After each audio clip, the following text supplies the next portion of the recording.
Oh, hey, we're live.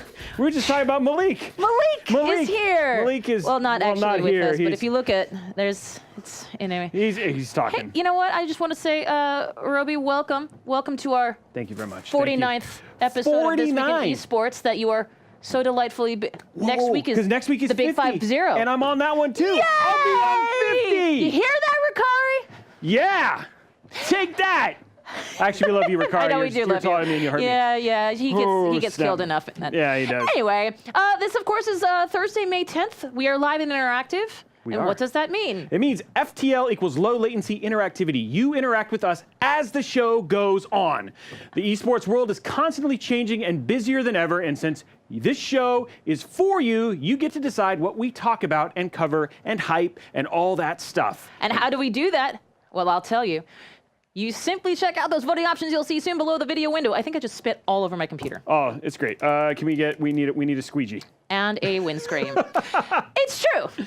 That's right. Yeah. Exactly. We may be up at the desk, but this is your show. We'll have trivia, more videos to highlight, more interviews with people in the scene, and much, much more. It's true. Now be sure to get your selection in if you want to hear the latest from your favorite esports. But before we get into those games, it's time to get into our top segment, which this week is Breaking News. Breaking News. We need to come up with like good transition segments. We do. We do. Like transition. Transitions. Oh man, that was so good. So good. Who knew? It's our power stance. Oh man. Okay, breaking news is where we bubble up esports news and stories that recently came out that we think are just too juicy to leave up for you to vote. That just says like we have no confidence. Well, or we like to break news, just like this week, which is one of the juggernauts in the scene just released news. No, you're not that big of a fan of this one, so it's okay. No, just I know exactly what you're talking about. That's what's funny. The next yearly event, and we're talking about Valve, Dota 2, and of course, TI, the International 2018. I'm sorry, it's called the Team Liquid event, and that's where just Team Liquid newbie, you're going down again this year. Anyway, every year, Valve hosts a competition called the International, which boasts having the biggest prize pools in esports. Last year, the prize pool was elevated to nearly $25 million. It's currently at almost $6 million. I was going to say it got hit 5 less than 24 hours after opening. So to be split among the 18 teams who attended the event. Valve is unique in that they allow their community to directly contribute to the prize pool and boost the money available to players in the tournament. And they've perfected this strategy with what they call the Battle Pass, which I bought and I supported. It's true. Now, the International Battle Pass offers individuals the chance to purchase digital game items, and in return, you get to participate, so does Robey, in various cavities. Cavities? Cavities. It's cavities. Various cavities surrounding Dota 2. Cavities. Good God, Linux. No. They can range from cosmetic skins to new playlists to prediction brackets, and you're able to fill out about the tournament. That you're able to fill. I can use words things too. Now, it would take us the full show to actually detail what community members get when they purchase the Battle Pass, but you can check out dota2.com/international for a full listing. Now here's the deal, guys. Or just ask Robey. But this is your way to make the TI bigger, and if you are a Dota fan, this is definitely something you don't want to pass up because it has really great stuff. Now, the Battle Pass was only released a few days ago, but they have already hit more than $5 million for the current prize pool, which is ahead of the pace of previous tournaments. This is going to be a big year. Will this year's prize pool get to 30 million? That is the big question for this year, and we hope that they'll hit it, because it's not in Seattle this year. It is not. It's in Vancouver. But I will say, I thought TI6 was 18 mil, and last year's turned into 25, just almost 25, which... 50 million. $50 million. All of it going to my man Miracle at Team Liquid. There you go. Okay, we know where your lineage lies. Okay, we've got interactivity enabled for the show with the voting from time to time. Right now, you're going to see some choices to choose from, and these are going to be selecting our next segments. Take a look at the choices below. We've got Counter-Strike from IEM Sydney. They made a little bit of news last weekend. Yes, they did. Overwatch League, also big news. League of Legends, MSI, anyone? And Texas Showdown 2018, if you in the fighting game community have anything to say about it. I don't know. Do they have anything to say about it? I don't think so. Actually, I'm super excited about Counter-Strike IEM Sydney, right? Really good things going on there. Lots of tweets about how tired they were, given how far they had to travel. You're like, okay, But you know what? Sydney throws on a good show. Like, that was a big event. event. I was impressed, like how many people actually showed up to that. Overwatch League, we just finished stage 3, so there's good news there. Good news there. Yes, well, League of Legends, which is, well, yeah, if you're not a New York fan. And then League of Legends. Oh, hey, surprise. Shall I? I think start you know what? Stage? I know you like this one, so let's go. Let's go for it. Okay. Overwatch League. Start off with 4. We're talking about East Coast v West Coast. Now Boston, obviously on a hot streak that made history, undefeated in Stage 3 with a 10-0 record. Did I get that right, or 0-10? No, it was 10-0. Yeah, 10-0. Either way, you know it could have worked. You know what I'm talking about. You know what I'm talking about too. And a 14-0 record overall. Because of this, they got to pick their pick of opponents for that played stage, selecting the LA Gladiators, and we were just talking about it before the show in not a very nice way. And they were going to face the undefeated squad first, and though the Gladiators put up a fight early, Boston would see it through with a 3-1 victory. And I think, you know, we're going to keep going to this because I think we saw karma come back for how they did this. It's true. I feel like it's karma. They had so much good karma going into it. They had such a momentum, and I was rooting for them, but then they got cocky, right? And we talked a little bit about this a couple episodes on This Week on Esports. I think these guys are young, and I think sometimes the unsportsmanlike, and I think it bit them. Hey, listen, honestly, that's the issue with Overwatch League all up, and mostly esports anyway. Yes, exactly. So now it was no secret that going into the playoffs that New York City led the league, and their semifinal bout against the LA Valiant again proved their prowess, kicking LA to the curb with a 3-0 victory. And I say them having a lead is an understatement. Yeah, like it was a handy sweep. It's like they're in a completely different. They're in like Madagascar. I mean, honestly, if you just look at the totals, the points. I mean, they are just head and shoulders above anybody. I mean, not sorry. Okay, so then it was the matchup everyone was waiting for, and you see it there. Boston Cinderella win streak against the Empire of New York, who came out swinging, quickly jump into a 2-0. But as you can see, in true Uprising fashion, Boston came back to tie it up. But then, actually, this is, as you can see, came the tiebreaker. And all I can say is I will henceforth refer to Numbani. That's the map I was trying to figure out earlier. I'm going to henceforth refer to Numbani as the map of tears, because in the end, NYC stomped on Boston's streak, earning Excelsior another stage final title, which you can see there. Yeah. Whoopee. Oh, okay, you got to give them credit. They're very, very good. They are very good. Now, fun fact, according to a post-match interview with MLG Pine Juggernaut, that he is subbed in on the last map. He says he hadn't actually practiced Numbai that much and had never played it on stage. Do a guess. Does that, like, basically... In short, it just added massive insult to Boston's injury, and frankly, I think it knocked Boston down a peg, right? I think it did. They came in 10-0, they got a little get cocky, and, you know... And all of our hopes were dashed that they would get... New York got revenge, as they so to speak. I'm going to stop with that. Anywho, Stage 4 begins next Wednesday, but for Boston, it will begin without their head coach, Krusty, who was released. Is that the right word? That is released. Released to the San Francisco Shock. Also, we were mentioning earlier, Shanghai Dragons. They have also released their head coach. No idea why.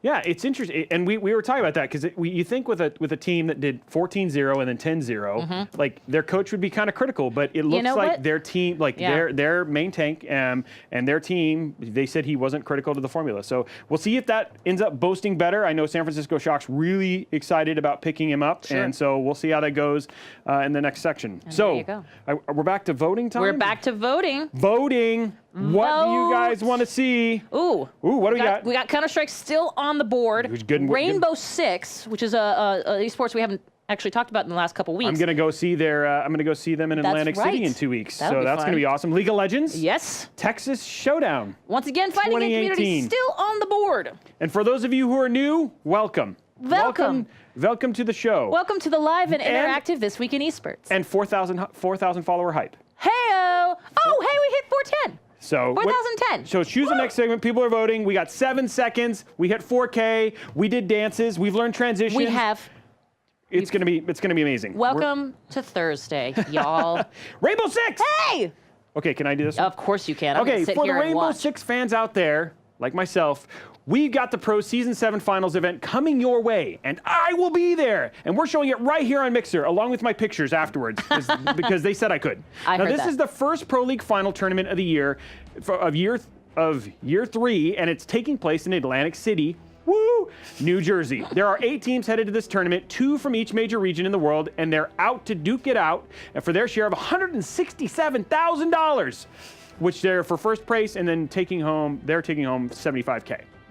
Now, the bracket is single elimination. God, I hate those, but I also kind of love them. I like it. I'm torn sometimes. Depends on the sport. The bracket is single elimination with matches being best of 3. So who are the top the league's teams competing? Well, we've got EU's Penta Esports. Is it Penta Sports or is it Penta Esports? It's Penta Sports. Penta Sports, that's me. Yeah. Oh, well. And Millennium. We've got NA's Rogue and Evil Geniuses, LATAM's FaZe Clan, and Team Liquid. There it is. And Asia Pacific's Fnatic. And Nora Ringo. Yeah, no, it's weird because I think I'm going to go North America. I'm actually a pretty big fan of FaZe, so I think that's who I'll go for. Hey, it's a great franchise. Yeah, it's a great franchise. So you'll hear more. That's where I'm going for this one. But it's all happening next weekend, May 19th and 20th.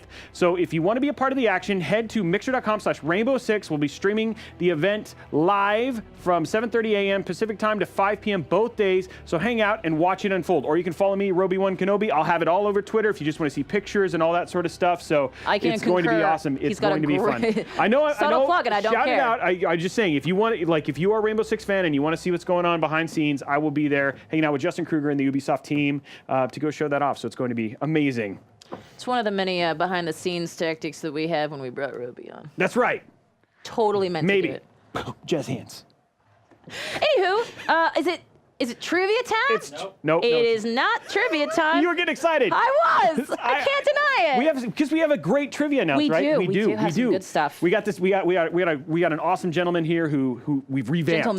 Gentlemen's. We've revamped. It's going to be crazy. So no pressure. But we're not going to talk about it anymore. We're gonna vote. We're gonna Smash Brothers, first time on the board, and they are smashing through the competition. Can we not talk about Counter-Strike? I'm voting for C-Strike, but quite honestly, I'm concerned with all of your. Thank you. Okay, good. League of Legends. Now we're Texas just losing Showdown. by less. Yeah, now we're just less popular. This is what happens when you choose. What's up? Howdy, y'all, everybody who's joining us in the channel. So, surprise! Yes. Smash Brothers, why don't you take this? I'll take this. Here we go. Have you ever wondered what would happen if you put the best 16 Super Smash Brother Melee players in the world under one roof for a weekend?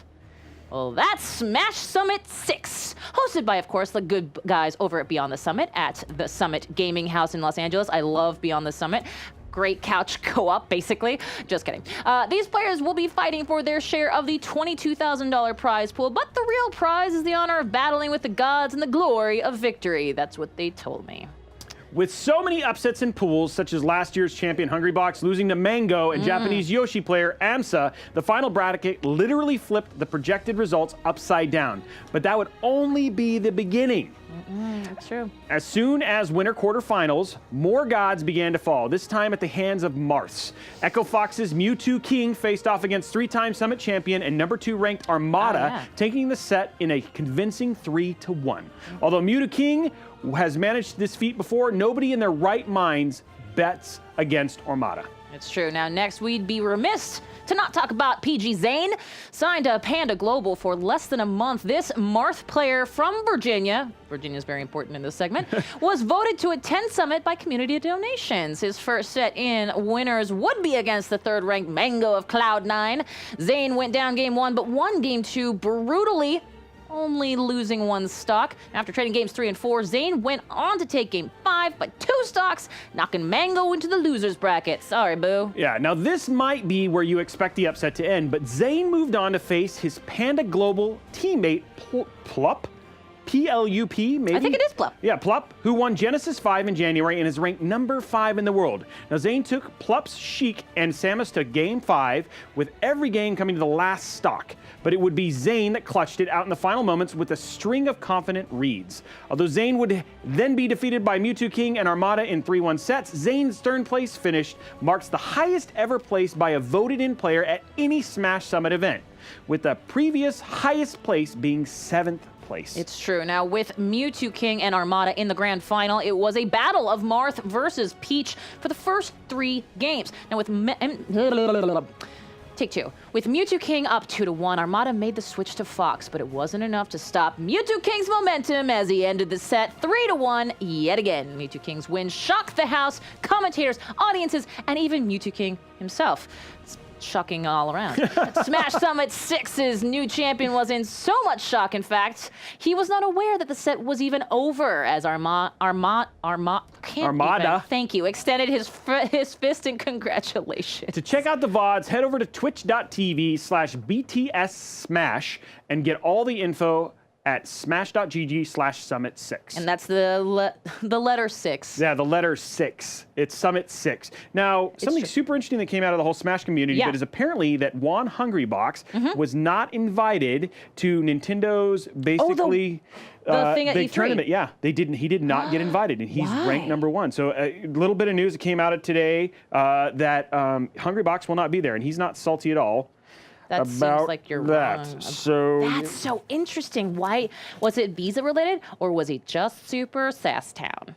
I don't know. You know what? I'm just saying. We're trying to find out. So we want answers. We do. We want answers.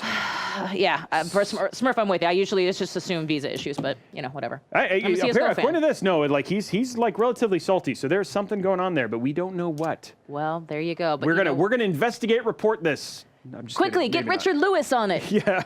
Although I don't think he likes the fighting game community too much. Which is fine because we heart for him. What are we doing now? Trivia. Trivia. Oh, is it really trivia? Is it actually trivia this time? 325. Wait, what? What? 325. Oh, 325 we're doing trivia. So it's not trivia. Just kidding. We're voting for another segment. And you can too. Yeah, you can too. Please do it because we can only vote for things that apparently people don't want to Look talk at about this. Counter-Strike. Nobody wants any counter. For Guys. Honor, I'll take some For Honor. That's a good one. League of Legends would be good. Oh, looks like Counter. Ooh, this is like who's gonna win? Who's League? Oh my gosh, guys, this is. I see you. I see you. I see you. Yeah, it's basically it's our producers voting against us. It's you know what? That's probably not off. Yeah, Halo's not on there, so Linux doesn't care. Oh, it looks like 7, 6, 5. Are you guys gonna let us talk? Are we gonna get to talk about Counter-Strike? Is that what's gonna happen? 2, 1, 0. Huzzah! Yes! Yay! Thanks, guys. CS:GO. It's true. You want to take this one? I'll start this one off. Okay. Let's talk CS. And in fact, it certainly wasn't the biggest prize pool we've seen in the whole CS:GO history. But from the beginning of IEM Sydney, the competition seemed to be about so very much more. Maybe it was the lengths. They were long. Literally, that players, teams, and on-air talent went to get down under. Or perhaps it was the incredible gameplay by the top-tier teams from all over the world. Probably that. But for whatever reason, everyone and their dog was focused on IEM Sydney last weekend. Actually, there's a couple of good reasons. Yes. I think I just named some of them. Yes, you did. You did. Now, as with every great tournament, it started with groups. Group A turned into a group of death with 2 of the top teams emerging from its bowels. We're talking Tyloo and FaZe Clan, but of course, that wasn't what people expected to turn the tides. Cloud9 and SK, last year's IEM Sydney winners, both found themselves out down under by round 2. And while adiosing 2 of the most popular CS teams was a letdown for some across the pond, it was the elimination of the hometown heroes, the Renegades, at the hands of Tyloo that really stung. So much so that we're just going to jump into the playoffs. It's true. Now, from the beginning, FaZe Clan found themselves unsure of the status quo, starting with a toss to the lower bracket in round 2 by those same hometown favorite Renegades. But of course, the Renegades wouldn't get past the Chinese Tyloo squad, and so too FaZe got a second chance at greatness in the form of a face-off with Tyloo in the semifinals after beating Fnatic.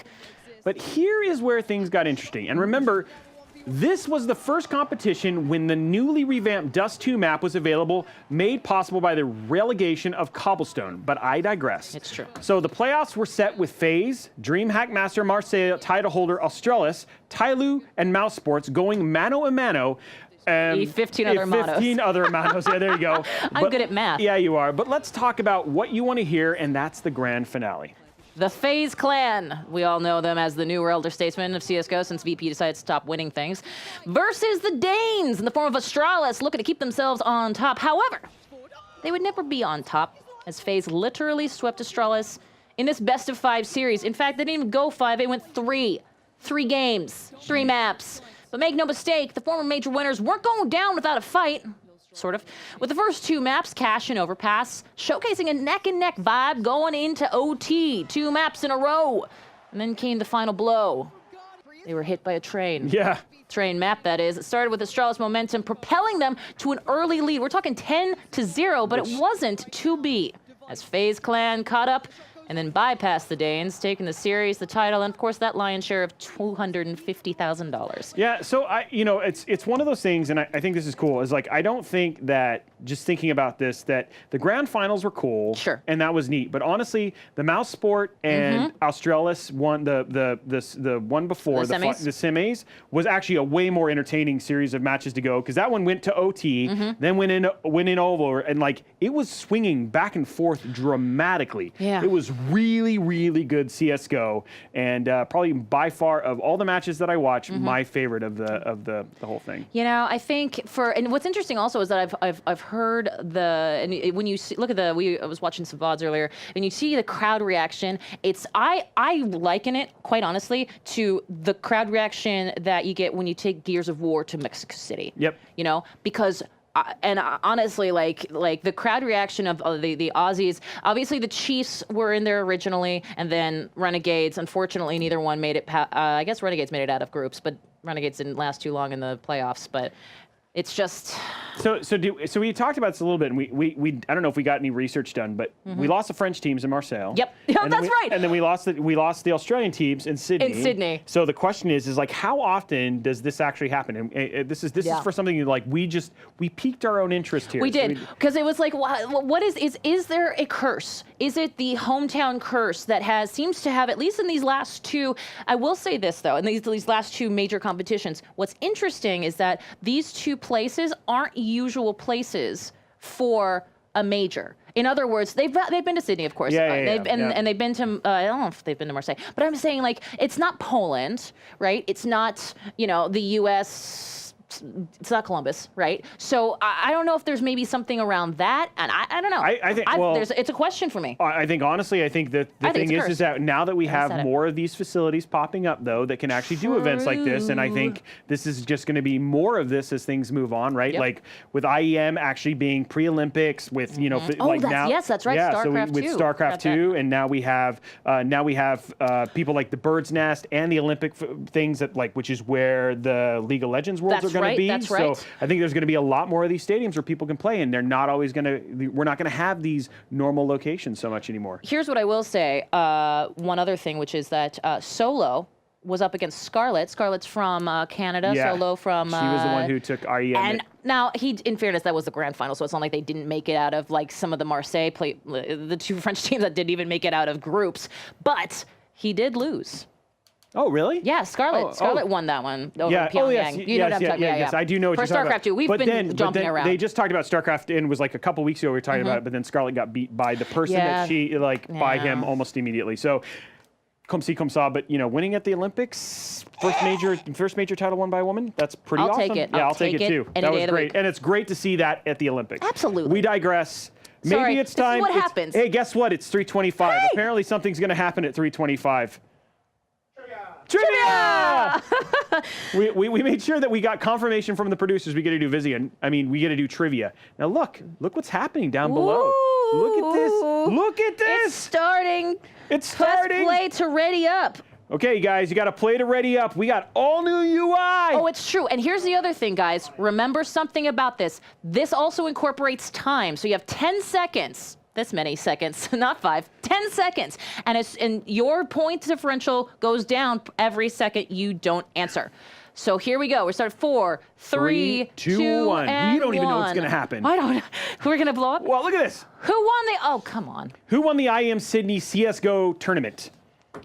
I'm just going to go ahead and vote for that one. I'm not going to vote because Lord knows I won't be on the leaderboard, and then I'm going to have to figure it out. Okay, you got this. So we're getting ready to know the correct. Plus. Oh no, we're going next. Oh, we're going next. Okay. Yep, here we go. Okay, here we go. Okay, who won? Oh no. Oh yeah, that's right. Okay. So now we get a show. It was FaZe Clan. Yes, it was. That was the correct answer. And I'm hoping you paid attention because we literally just talked about it. We did. Although in fairness, we did also talk about Tyloo, Australis, and Mouse Sports because they were also in the playoffs. Yeah, which Mouse Sports and Australis were the semifinals, and Australis played FaZe Clan in the grand finals. So there you go.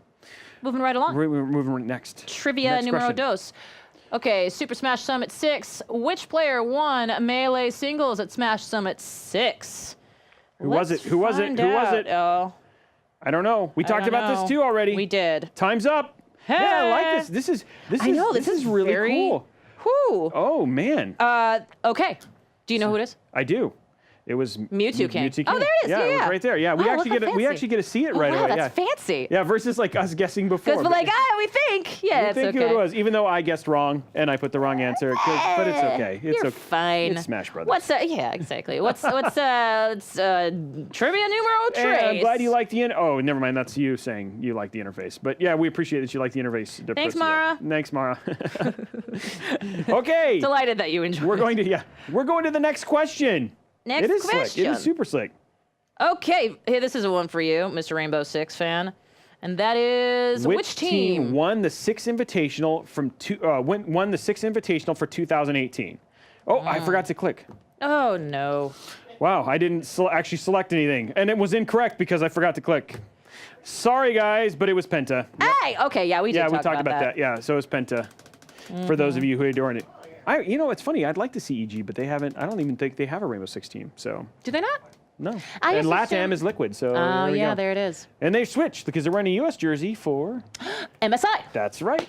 So there we go. Okay, you suck at this. It's okay. We still appreciate you playing. Yes, and also suck is spelled S-U-C-K.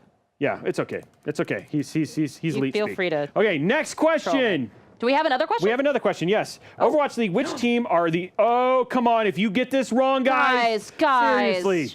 Please tell me. Please. Wow, 77 seconds they have to vote on this one. Oh, never mind. Shoot. I thought it was like, wow, they have 70 seconds. The answer is... Oh, good. I didn't answer. 12. I just selected anything. It is New York Excelsior. Yeah, come on. Hey, Really? You guys just put Los Angeles because they always have good teams. I think it was East Coast versus West Coast, obviously. Hey, wow. This week on Esports. Oh, Depressio won. Mara, good job. Oh, I got who beat me. Mara did. Oh, I got Hey. Well done. I got like 3 right. Well, okay, well, whatever. Yeah, it's fine. Hey, look, it's Ethan. It does look good. And notice we debut it on this show.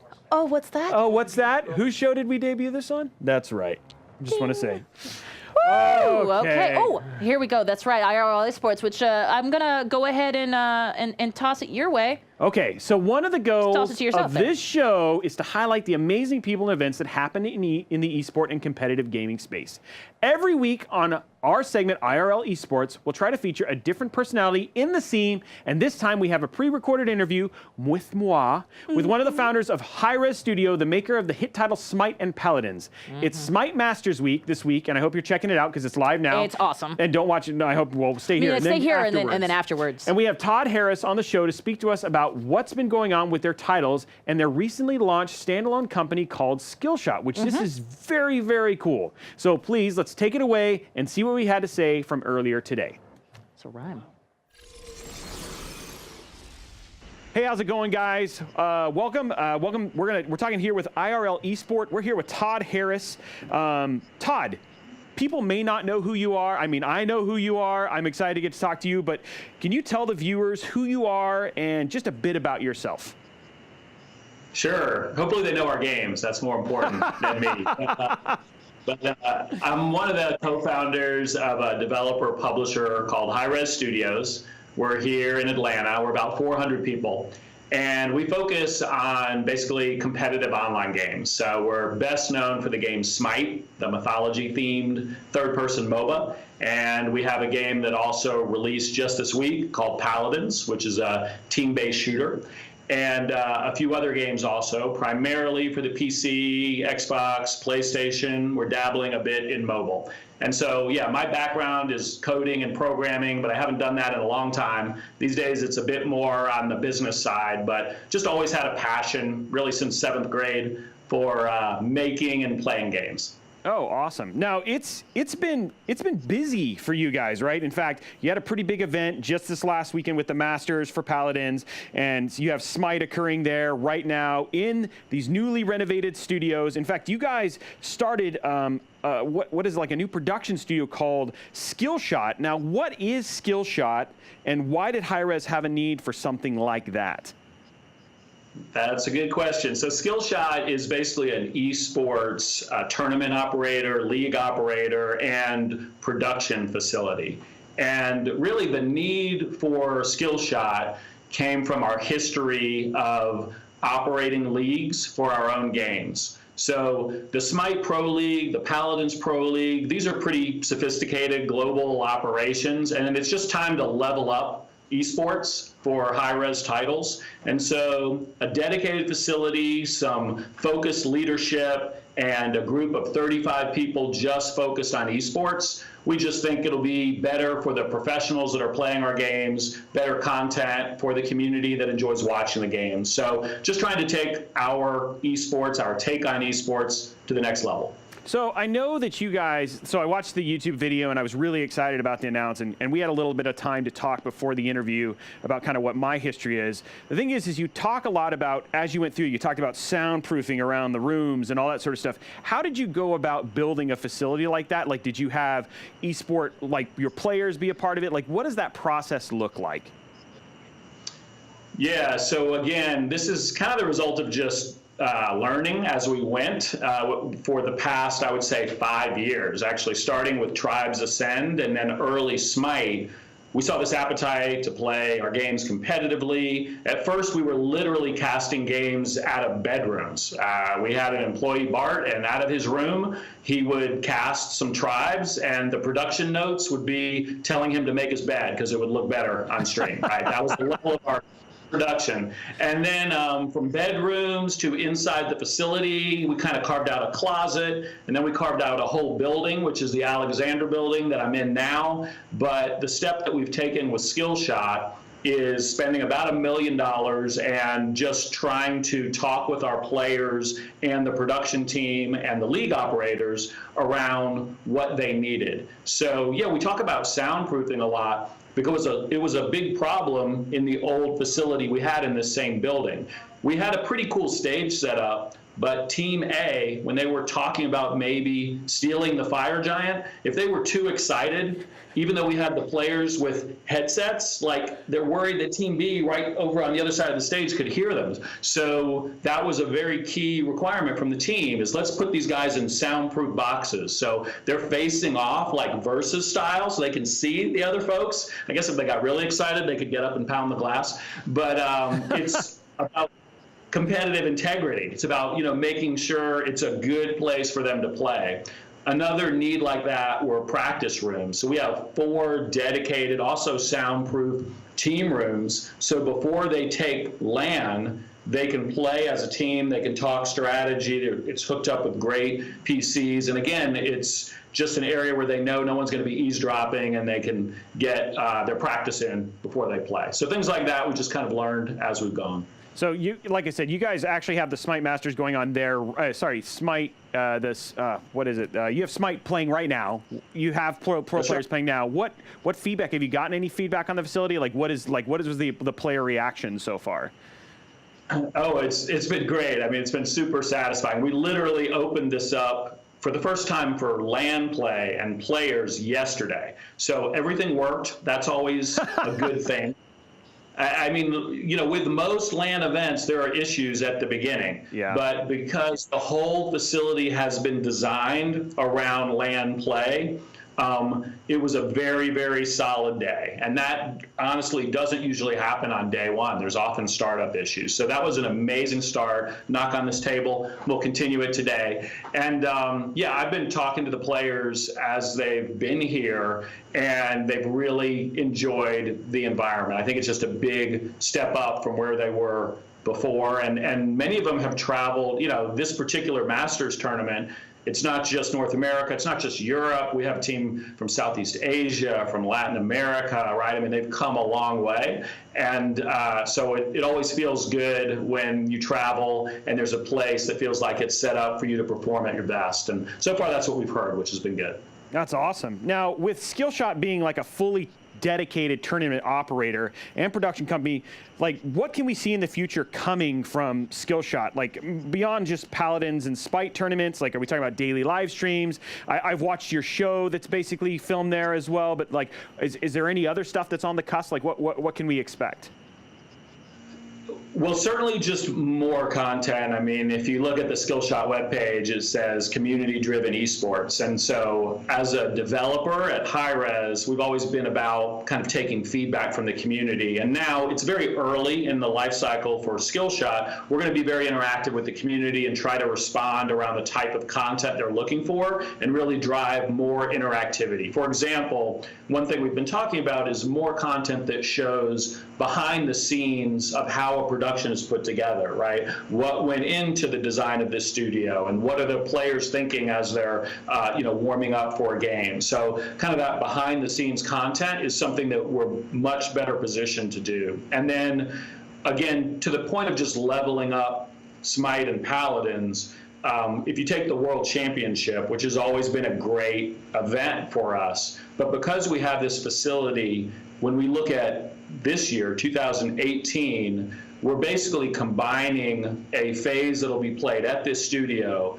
with a live event partnering with DreamHack Atlanta for the final 3 days. That means we can invite a lot more teams. I think we're going to have 18 Smite PC teams all coming to Worlds, and it's going to encompass something like 9 days of play. The first half being right around me, and then the final teams making it to DreamHack and playing on the big stage. And so that extended path to Worlds, which will also be doing something very similar for Paladins, that's the sort of thing that we can do by being here and also partnering with other folks like DreamHack. So one of the things I noticed when watching a bit of Paladins yesterday on Mixer is that you actually were co-streaming. You had the primary stream, which is the gameplay, and then you were co-streaming the two team views at the same time. Like, was that part of your thinking? Like when you partner with a thing like Mixer, I mean, how did that come to happen?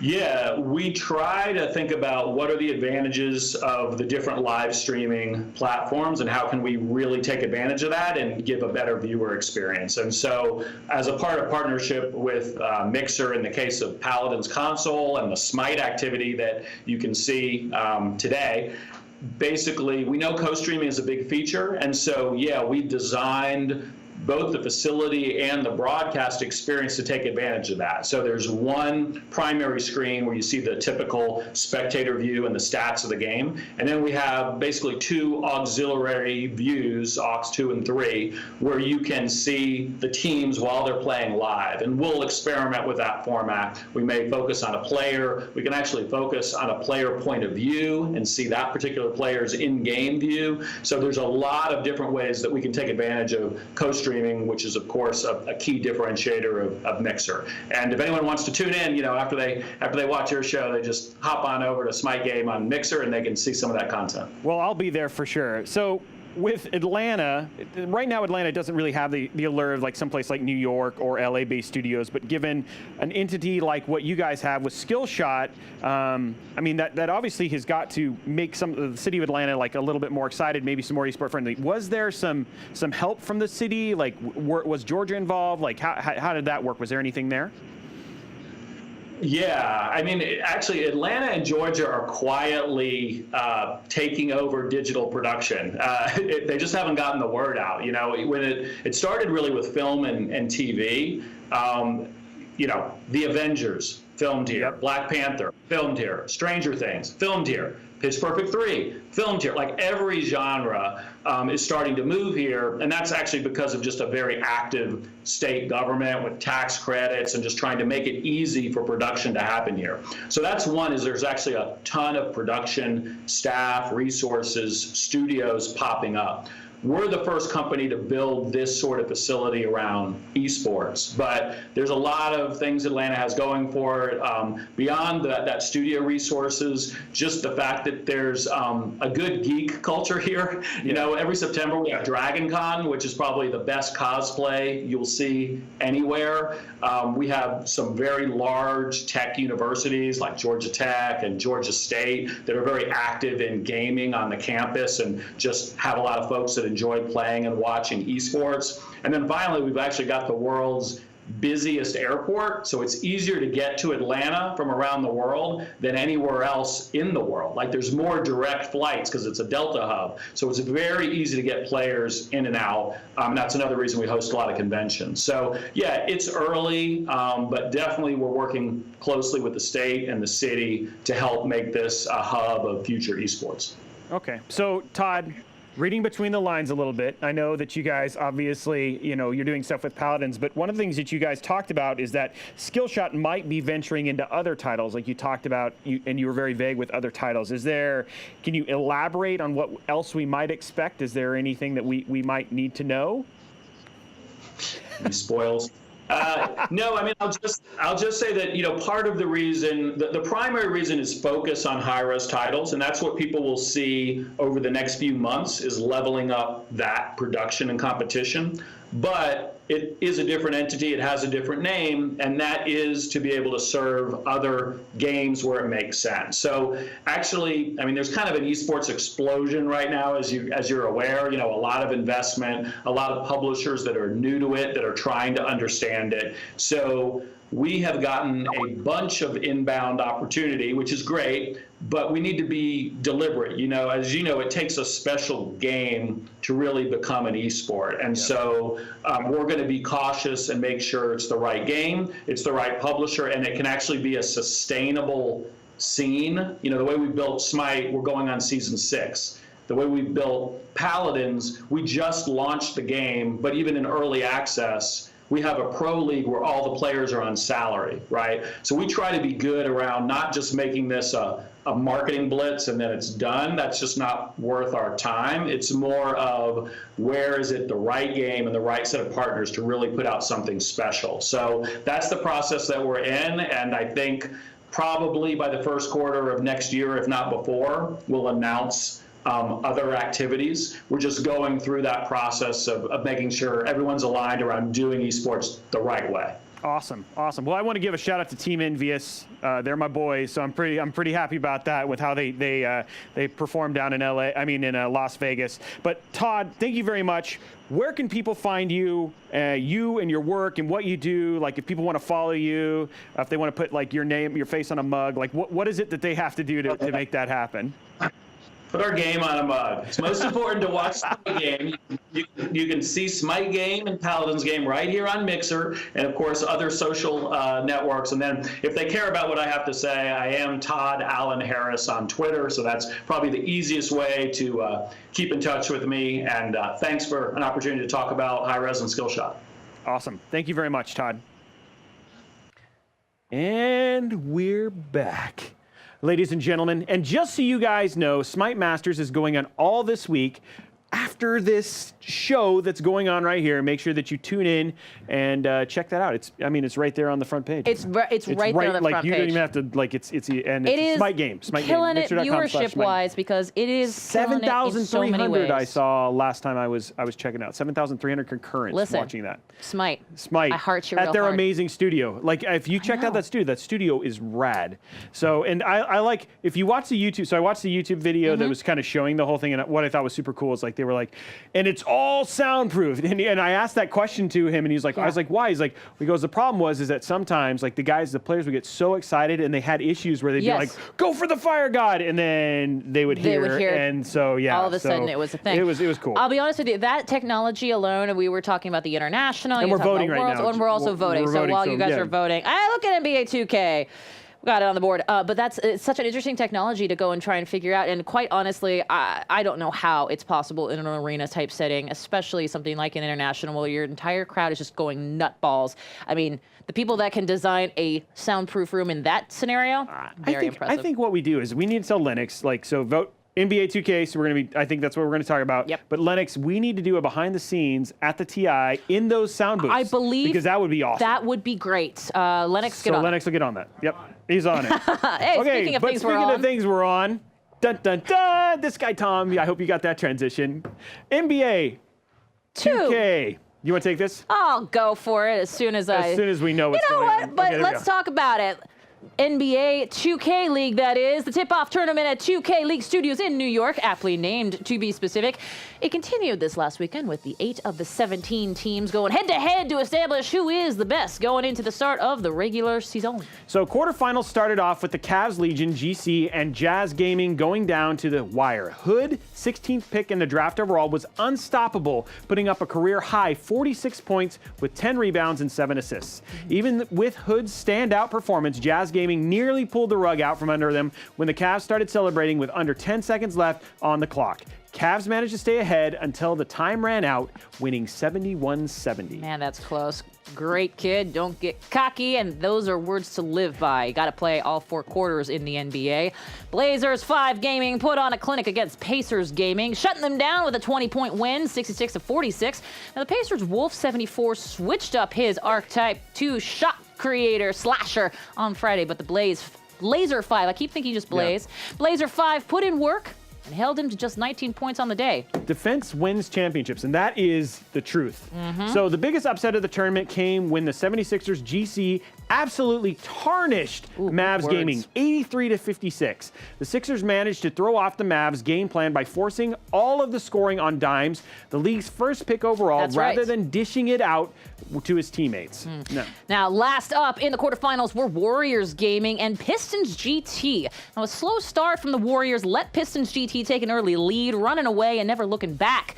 Pistons went on to win 61-47. That is handy. A handed win, yeah. And while it seemed the Pistons were firing on all cylinders in the quarterfinals, they developed a misfire in their semifinal game against the 76ers GC, having the tables turn on them with a loss. Not a small loss, 66-48. I mean, okay. Now the Sixers would have a chance at Group C rematch in the finals against Blazer 5 Gaming after Blazer 5 pulled out a hard-fought win against those Cav Legion GCs, prioritizing slowing down Hood. Effectively shutting down the community's talk about the shot creator slasher archetype being overpowered and effectively winning 69-64. Now, that seemed like a good game. Now, the finals ended with a roller coaster of a game between 76ers GC and Blazer 5 Gaming. The Sixers took on an early lead, but the Blazer 5 Gaming clawed their way back up, leaving things tied up at the end of the third quarter. Now, the 76ers point guard, Radiant, sealed the deal in the fourth quarter, taking home the win and MVP for the tournament after putting up 17 points, 14 assists, and 7 steals in the finals. That is incredible. Now, the tip-off tournament has set the stage for the inaugural season of NBA 2K League, with who to watch out for, rising stars that no one saw coming, and others falling short of their hype. It's the start of the season and anything can happen, but we're excited to see what the future holds for NBA 2K League. That's the right thing. This is good. No, I literally was just going to stop there. Yeah, NBA 2K League. And honestly, I'm super excited about this because with the way they did the draft, they're treating this whole league off really cool. I love the format with the big round table, 5-on-5 on each side, the trash talking that's going on.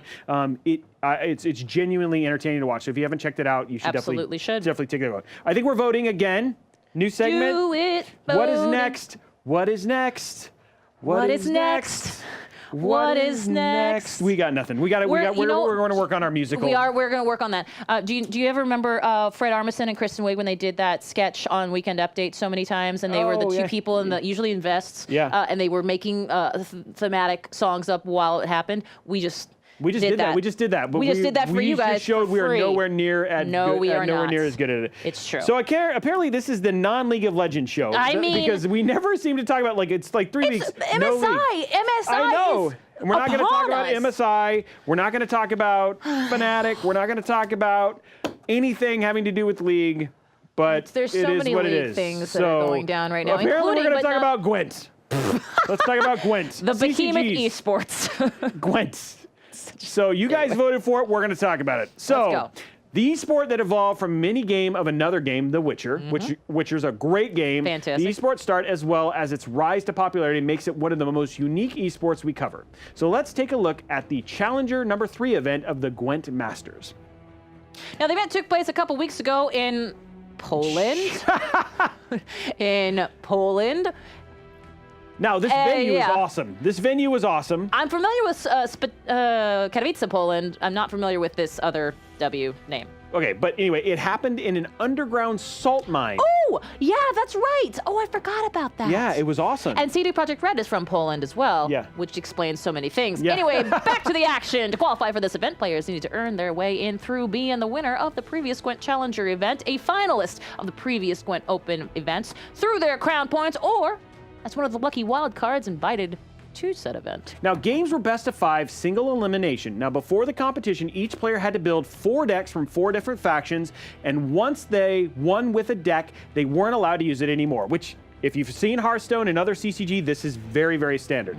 Now, Gwent may be a newer sport, but already we're seeing some familiar faces in the scene, like Tailbot, Freddy Babes, Koliman, and Odzikov. Now, Odzikov, do you want to talk about it? No, I do not. Okay, Odzikov managed to knock challenger number 2's runner-up Koliman out of the competition 3-0. But this put him up against the returning champ, Freddy Babes. This semifinal was a close one, coming down to the final game. It was an epic battle to the end, but the champ pulled ahead and took the win, moving him on to the final. It's true. Now, meanwhile, oh, mother of French toast, Haya Hana Chan went up against Super JJ. These two were assumed to be pretty evenly matched, though. Super JJ was favored, but Haya pulled ahead with his consistently. We do it solid that way. gameplay over in London town. Just kidding, this is in Poland. Sweeping his opponent 3-0. Now, this put him up against Tailbot in another semifinal that came down to the last game. Haya started out so very strong, but no matter what he tried, couldn't hold on to the lead as Tailbot swooped in with that tail of choice and stole the show 3-2. Now, the final came down to a crowd favorite, Tailbot from Poland versus Freddy Babes from the UK. Yeah. So for a brief moment, there's your London town thing. From London town! For a brief moment, it looked as though the returning champ may have been able to hang on to his title. Tailbot blew past him, taking game after game with his intelligent strategies and quick thinking. Tailbot took the match 3-1, earning himself 50 crown points and a nice chunk of change. But most rewarding of these may have been taking down the returning champ. On your home soil, there was one that didn't incur the curse. Yeah, there you go. It's true. Now, but now we were talking about CSGO, though, so we don't know. That's fair. That is a good point, and I think in CSGO, I'm pretty sure. Very good game. Very different game. Now, the Challenger number 4 event date has yet to be announced, but it is planned for sometime in August, which of course is not even a little bit busy. Gwent is a free-to-play digital collectible card game. Still in beta, by the way. It's true, and its series is open to the players all over the world, so if you think you have what it takes to make it to the top, or if you'd like to learn more about this series, head to masters.playgwent.com. Now, and I will say, if you're a huge fan of CCGs and Hearthstone, Gwent is quite a complicated game, but there was a reason that they took it from Witcher and actually made it a card game that was competitive, and it's got a nice following. A lot of people are actually playing it. This is a chance with a new game like this, a chance to go make a name for yourself. So if you've got esport dreams, go. Okay. Yeah, that's the one. So let's talk about more esport dreams. Are we voting? Are we voting? Trivia. We're talking about more esport dream by not talking about esports and going to trivia. Right. Trivia. That's what we say about trivia. The quizzes will start soon. There we go. Log in to participate with your hands on your screen or on your mouse. There we go. Sorry for the mobile people that can't do it. Okay, so quiz starting soon. Okay, so quiz are starting. Let's get ready to play. I'm going to hit play. Where's this going to go? Okay. Okay, so quizzes are starting. I'm not going to hit play because I don't want to be on the leaderboard. Oh. Because obviously that's the reason why. Shut up, Robey. It's fine. Hey, so something. Oh man, I just completely forgot what I was going to talk about. So never mind. Never mind. It was something that had to do with Gwent. Heroes of the Dorm. Yes. The Heroes of the Dorm event this weekend. So again, we're talking about cool esport thing. You can follow me at Robey1Kenobi and go check out me behind the scenes at Heroes of the Dorm. But let's talk about this. How big was the prize pool for Gwent Challenge number 3? Okay. Hopefully you got this right. Yeah, you only have 6 seconds to get in there. Hope you did the vote.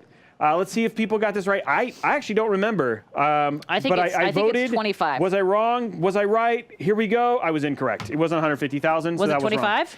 It was 100,000. Shoot, darn dang! Oh man! I don't know. Who probably got it right? Who's that? Lennox, because he wrote the question. He probably got it right. That situation. He's giggling in the thing. We can all hear him giggling.